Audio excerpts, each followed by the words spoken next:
Olá, tudo bem? Eu sou o pastor Hernani Júnior, da igreja do UNASP Engenheiro Coelho, e estamos aqui para o nosso terceiro encontro da recapitulação da lição. E hoje nós vamos falar sobre a lição número 3, preparando-se para as mudanças. O verso para memorizar está no livro dos Salmos, capítulo 85, verso 13. Acompanhe comigo. A justiça irá diante dele, cujas pegadas ele transforma em caminhos. Aqui Davi já anuncia que a justiça vai à frente, a justiça vai adiante, a justiça de Deus. A importância de saber o que Deus pensa sobre as coisas nos ajuda a estarmos mais preparados para as mudanças que podem ocorrer em nossa vida. A vida ela é repleta de mudanças, muitas mudanças acontecem. Em uma vida, em um ciclo normal de vida, e na primeira lição nós falamos sobre os ciclos da vida, nós encontramos mudanças principais. A primeira delas é o casamento. É uma mudança. Você estava acostumado a viver uma vida, agora você divide sua vida com alguém, alguém divide a dele com você. Uma outra grande mudança é a chegada dos filhos. Uma casa nunca é a mesma depois que os filhos chegam. Nem sempre estamos preparados para nenhuma dessas mudanças. Mas para ter um ciclo de vida feliz, harmonioso, mesmo em um mundo de pecado, é necessário nos prepararmos para essas mudanças. E nós temos o exemplo do povo de Israel. Enquanto viviam no Egito, parece que eles não se preocupavam com as promessas que um dia seriam libertos. Na verdade, quando olhamos para esse povo, percebemos que eles não viviam as promessas que tinham do próprio Deus. E é a realidade de muitos de nós hoje. Não nos preparamos para um casamento. Nós achamos que a pessoa certa irá surgir, quando, na verdade, a pessoa certa é construída. Mas sobre isso falaremos em uma outra lição, em um outro encontro. Esse povo, lá no Egito, quando é tirado por Deus, eles encontraram muitos problemas nas mudanças que tiveram. Antes, faziam o que queriam, mesmo sendo escravos.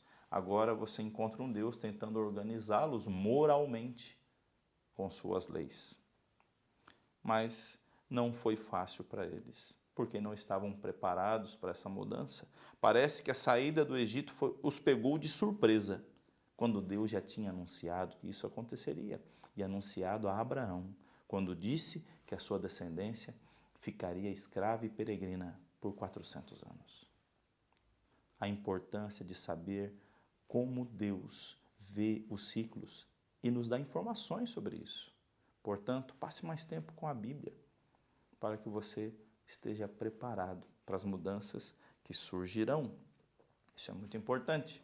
Veja outras pessoas que não se adaptaram com a mudança. Ananias e Zafira, por exemplo, quando viram todas as pessoas ali ofertando suas propriedades para que o evangelho fosse pregado, eles viram que todo mundo estava fazendo e quiseram fazer também. Mas parece que não estavam preparados para isso.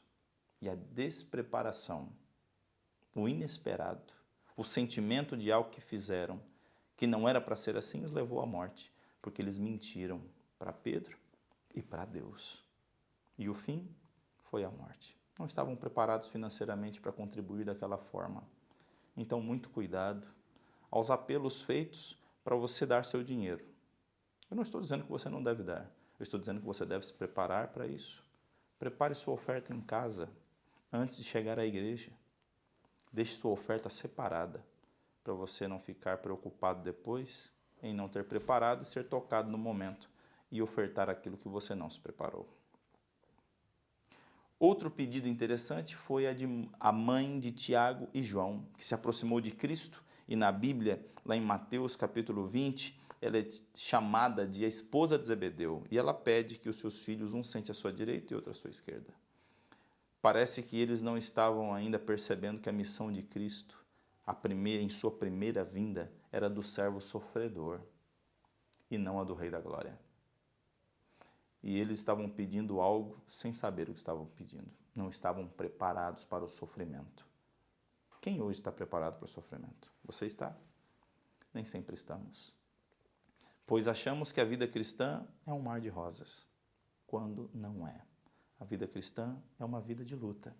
Luta contra o próprio eu, onde O sofrimento, às vezes, é um companheiro. O pedido da esposa de Zebedeu já mostra que ela não estava preparada para o que estava pedindo, nem seus filhos estavam. Mas ela pediu mesmo assim, porque ela não via como Deus via. Jesus não veio como o Rei da Glória em sua primeira vinda, mas veio como servo sofredor. Ele veio para pagar o preço do pecado. Mas eles achavam que ele tinha vindo para tomar o reino e queria que seus filhos fossem príncipes junto com Cristo. Nem sempre estamos preparados para pedir aquilo que pedimos a Deus. A mãe de Tiago e João fez um pedido a Cristo, que foi colocar um filho à sua direita e outro à sua esquerda. Ela não sabia o que estava pedindo, porque na mente deles, a única coisa que eles queriam era o livramento da servidão, achando que Jesus veio para tomar o reino, quando na verdade, pelas profecias, sua primeira vinda seria como servo sofredor, aquele que carregou o preço do pecado e morreu em nosso lugar. Sabe, somos tentados muitas vezes a tomar decisões sem informação suficiente e não estamos preparados para assumir o que pedimos a Deus ou as responsabilidades que pedimos às pessoas. Por isso, antes de assumir uma posição, antes de casar, pesquise, leia sobre isso, aprenda, aconselhe-se com as pessoas para você não ser pego de maneira despreparada quando as coisas acontecerem. Para o casamento, principalmente. Tenho conversado com muitas pessoas casadas e como me dói ao coração ouvir algumas dizendo, olha, se eu soubesse que era assim, não teria me casado. Bom, meu conselho é, leia sobre casamento antes de se casar. Você tem bons livros, leia o Lar Adventista, leia livros que falem sobre casamento. Aprenda no casamento dos seus pais, por semelhança ou por contraste. Aprenda como fazer ou como não fazer. Não ache que vai dar certo porque você vai fazer diferente. Nem sempre é assim. Pesquise antes, converse com as pessoas, conheça a outra pessoa, pesquise sobre o assunto. Casamento é coisa séria. Muitos casamentos hoje acabam porque começaram de maneira errada, começaram de maneira impensada, começaram de maneira incalculada. Você está preparado financeiramente para casar-se? Então case. Se não está, espere um pouco. Você está preparado para dividir a sua vida com alguém? Então encontre alguém. Se você não está, espere um pouco. Casamento para Deus é coisa séria. Então leve isso a sério, porque é algo para a vida toda, é algo para a eternidade. No casamento, nós não nos preparamos para ser servidos, nós nos preparamos para servir. Por isso, conviva bem com a pessoa que você está escolhendo para se casar e veja se ele apenas não fala de Deus, mas se ele sim ou ela vive o que fala sobre Deus. Essa é a melhor parte. Ou pelo menos se esforça para ser uma boa pessoa. Outro ponto importante é a questão da paternidade. Quando somos pais, tudo muda. Porque agora você tem alguém que depende de você. Eu confesso para vocês que a minha vida com Deus melhorou muito depois do meu casamento. Porque depois que casei, eu percebi que a minha esposa não pensa igual a mim em tudo. Ela pensa diferente. Isso não quer dizer que ela está errada ou eu estou errado. Ela só pensa diferente. E por amor a ela, eu mudo de ideia, mudo minha postura, mudo até minha maneira de pensar. Com Deus também é assim. Com Deus é da mesma forma. Quando no casamento você entende como se relacionar melhor com Deus, porque Deus pensa diferente de nós. E assim também como o cônjuge pensa diferente de nós. E por amor, você muda o seu jeito de pensar. Quando fui pai de uma filha linda, maravilhosa, eu percebi o cuidado de Deus comigo. Na fragilidade da criança, a Larissa, na fragilidade da Larissa, aonde dependia de tudo, eu percebi como nós dependemos de Deus. Como é gostoso ver alguém se desenvolvendo através dos ensinos que fazemos. E é ali que nós encontramos, na paternidade, na maternidade, como Deus se relaciona conosco. Quando somos pais, entendemos o que é ser filho, porque Deus é nosso Pai. E assim como você ama e cuida do seu filho, Deus também quer cuidar de você. Mas há uma mudança na vida, porque agora muda a sua vida financeira, os seus horários. Os horários são praticamente os do nosso bebê. Ele determina alguns horários, até que você se adapta e ele também. São mudanças que nem todos estão preparados. Sabe, antes de termos filhos, deveríamos ler sobre isso. Eu aconselho o livro Pais Preparados, Filhos Vencedores. Para você que ainda não tem filhos, leia. Leia junto com o seu cônjuge, para que vocês eduquem de maneira correta. É nossa responsabilidade orar por nossos filhos. A oração por nossos filhos pode mudar as decisões deles. Passe tempo. Levante de madrugada. Ore ao lado do seu filho. Você não precisa acordá-lo, mas vai ser muito importante você estar lá, na madrugada, pedindo a Deus que guie a vida deste filho. Ore também pelo seu esposo, pela sua esposa. Ore ao lado da cama dela, para que Deus o abençoe e você possa suprir as necessidades do outro. A oração é o principal caminho. Muitos não se preparam para a velhice, e eu te digo, ela vai chegar. Então, meu amigo, eu tenho alguns conselhos para você. O primeiro deles é o seguinte: passe tempo com Deus, agora na sua juventude, para que na sua velhice você possa ajudar seus netos, seus filhos, pela experiência que você teve com Deus e na sua vida. Não tenha uma vida em que na velhice você tenha vergonha de dizer o que aconteceu. Tenha uma vida íntegra hoje, para que em sua velhice você possa ser um conselheiro, para que você possa ajudar pessoas a não cometer os mesmos erros que você.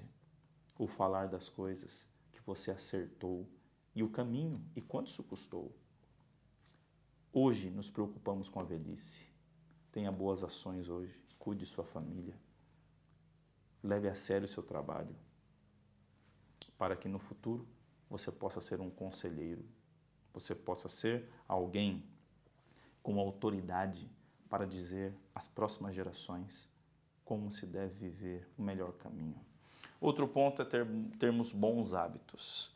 Não nos preocupamos hoje tanto com a alimentação, apesar de uma febre muito grande falando sobre a boa forma, a boa saúde, academias cheias, mas que não seja apenas pelo visual do momento. Quem tem uma boa saúde hoje não dá trabalho para os filhos e para os netos amanhã, ou dá menos trabalho. Existem aqueles que hoje não se preocupam com saúde e amanhã vão ser um fardo para os seus filhos e netos.